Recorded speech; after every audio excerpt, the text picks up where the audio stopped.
Tá sentindo esse cheirinho de enxofre?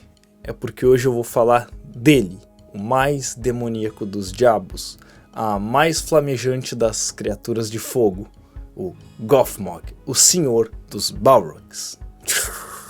O que a gente viu na trilogia é um Balrog qualquer, um sem prestígio que sobreviveu até a Terceira Era. Ainda assim ele deu muito trabalho ao Gandalf. Imagina que ele era só um entre tantos de um exército comandado por um mais poderoso de todos os Balrogs. Tá, na verdade o de Moria também era poderoso, depois eu falo um pouco mais sobre ele. Os Balrogs são demônios do mundo antigo que obedeciam ao Morgoth, que às vezes eu chamo de Melkor para não ficar repetindo no vídeo o mesmo nome o tempo inteiro, mas é a mesma coisa, Melkor e Morgoth mesmo. Os Balrogs eram Maiar, como o Gandalf, o Saruman, o Sauron, só que eles foram corrompidos lá na Primeira Era e se tornaram criaturas de fogo e chamas que se assemelham ao diabo do cristianismo, só que com chicotes, espadas flamejantes e talvez asas. O propósito deles era espalhar medo e terror entre os inimigos de seu mestre. Junto com os dragões, eles eram os servos mais poderosos do primeiro Lorde das Trevas. E um entre eles liderava esse bonde de fogo,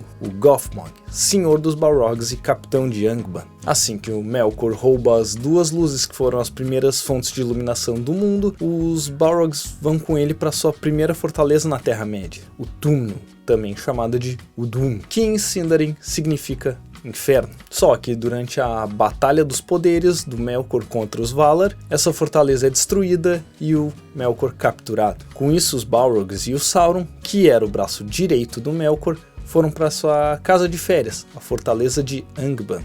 Lá, o Gothmog e outros demônios aguardaram cerca de 4.000 anos até o retorno do seu mestre. E foi quando a Ungoliant, a aranha gigantesca que sugou as árvores de Valinor, atacou o Morgoth e ele gemeu meio alto que seus servos de fogo apareceram para salvá-lo. Eles foram de Angband até Lamoth como uma tempestade de fogo e com seus chicotes de fogo cortaram as teias dela. Só que isso a gente está falando de batalhas em grandes escalas de poderes. Até aí nenhuma outra criatura como elfos e homens tinham visto bichos assim. Foi só quando Fëanor veio para a Terra-média em barcos surrupiados dos Teleri que isso aconteceu. Ele e outros elfos Noldor acamparam perto de um lago, na costa norte de Mithrin, e foram atacados por um enorme número de orcs, mas eles venceram os inimigos. Só que o Fëanor ficou loucão e achou por bem perseguir o pequeno número de orcs sobreviventes, que estavam recuando para Angband. E quando ele chegou lá perto, foi que o Morgoth mandou seus Balrogs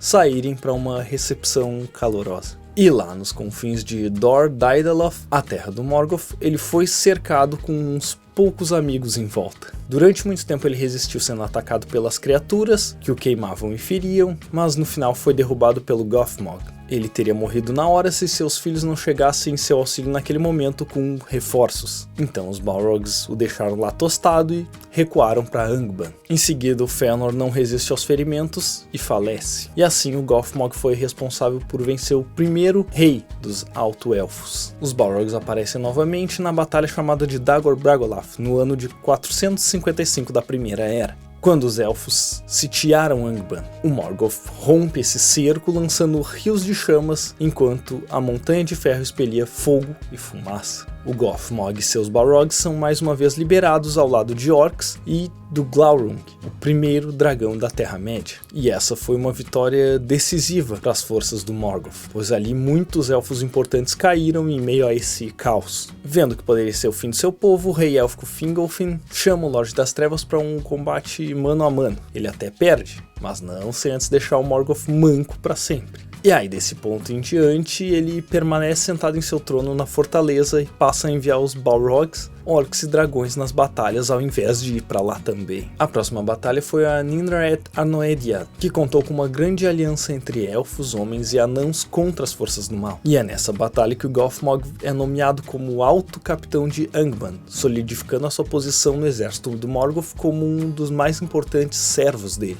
Mesmo com o Sauron sendo um dos integrantes desse bonde. O Gothmog é quem liderava o pessoal nas guerras. Pois assim como seu mestre, o Sauron também não ia para as trincheiras. Seu trabalho na Primeira Era foi nos bastidores, trapaceando e usando feitiços. O Gothmog ainda ficaria cara a cara com mais um rei Noldor enquanto a batalha avançava, pois o Fingon e o Turgon foram atacados por uma maré de inimigos 3 vezes maior do que as forças que lhes restavam. O Senhor dos Balrogs foi abrindo as hostes élficas e cercando o Fingon. Uma terrível batalha aconteceu e quando os dois ficaram mano a mano, Fingon versus Gothmog, um outro Balrog surge de surpresa e derruba o Fingon com seu chicote de fogo. Com o elfo caído, coube ao Gothmog finalizar com o seu machado de batalha. É dito que uma luz branca saiu do elmo do Fingon quando ele se partiu. E então eles esmagaram o rei junto com seu estandarte azul e prata. Assim ele derrotou o segundo rei élfico. Nessa mesma batalha, por ordens do Morgoth, ele tinha que capturar o Húrin, que era um homem que até aí já tinha feito um fuzuê e matado cerca de 70 orcs e trolls. Mas, por fim, ele é capturado por um troll e levado até o Gothmog, que o arrasta até Angband para o seu mestre. Nessas batalhas relatadas é legal que os Balrogs eles usam armas, e são muito poderosos em combate, mas nenhum demonstra ter conhecimento em magia, por exemplo. Ao contrário daquele que a sociedade encontra em Moria, pois lá o Gandalf faz um feitiço para selar uma porta e o Balrog faz uma contra-mágica para abri-la. E é dito que os Balrogs da Primeira Era usavam espadas, maças, chicotes de fogo e o Gothmog um machado. Já a última aparição dele foi em Beleriand, uma vez que um elfo dedurou o reino secreto de Gondolin ao Morgoth, tudo por causa de mulher. Ele enviou o Gothmog liderando o exército para invadir o grande reino élfico e assim eles tacaram fogo no parquinho e o rei Turgon foi derrotado, mas não por ele, pois ele teve um encontro com outro senhor élfico, o Ectelion, que já estava pálido e o braço no qual usava o escudo estava quebrado. O Balrog consegue com um golpe ferir a sua outra mão, e assim ele perde a espada também. Quando a criatura levanta o braço para açoitar e terminar com o Senhor da Fonte, eis que ele salta para frente e usa a ponta do elmo para furar o inimigo, e aí entrelaça as pernas nele para derrubá-lo na fonte do rei. E como a fonte era muito profunda, ambos morrem assim na queda de Gondolin. Só que o nome Gothmog foi usado novamente nas escritas do Tolkien. Na Batalha dos Campos de Pelennor, o segundo em comando atrás do Rei Bruxo era alguém com o mesmo nome do Senhor dos Balrogs. Apesar de no filme ele ser representado por um orc de cara torta, na verdade ele usava um elmo que cobria o rosto, então não se sabe o que ele era. Poderia ser um orc, um uruk, tem umas teorias que dizem que ele pode ser um Númenoriano negro, como o Boca de Sauron ou até o Bolldog, não confundir com o Bulldog, um maia corrompido que tinha forma de orc. Além do mais poderoso dos Balrogs ter caído na Primeira Era da Terra-média, outros também se foram nessa batalha de Gondolin, e alguns restantes na Guerra da Ira,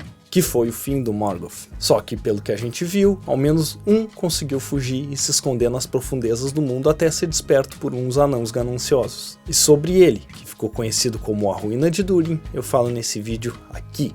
E também deixo aqui, nas sugestões, uma eterna discussão sobre se esses bichos tinham asas ou não. Obrigado por assistir e até mais.